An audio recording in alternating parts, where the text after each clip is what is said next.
Bangod sa ginaaligar nga doble nga pagpanukot, ang isa ka pasahero ang namuno sa konduktor sang Ceres bus.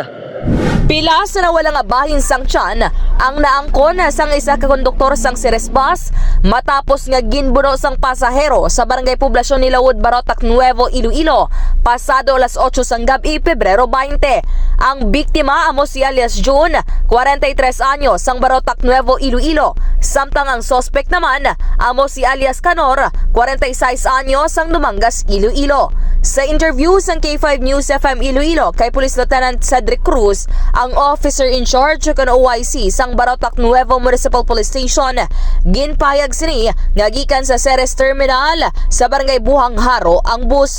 Dugang pa ni Cruz, ginsukot sang konduktor ang pasahero sang iya nga pamasahe nga nagresulta sa pagbinaisay kagulpi lang nga nagabot sang kutsilyo ang suspect kag ginbuno ang biktima.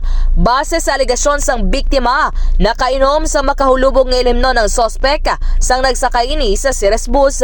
Na-recover naman sang kapulisan ang combat knife nga nagalabas sang 9 pulgada nga gingamit sang suspect sa pagpangbuno sa biktima. Samtang kaso naman nga frustrated homicide ang kaso nga ginapangatubang sang suspect. Gintinguan sang K5 News FM Iloilo nga malabot ang suspect apang wala ini nagpa-interview.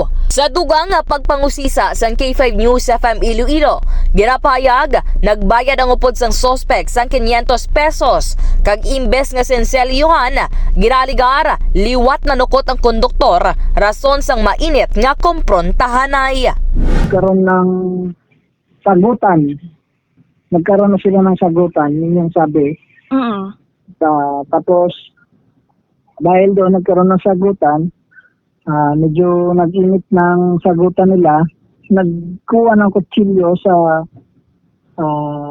bewang itong suspect natin and sinaksak nga itong biktima na.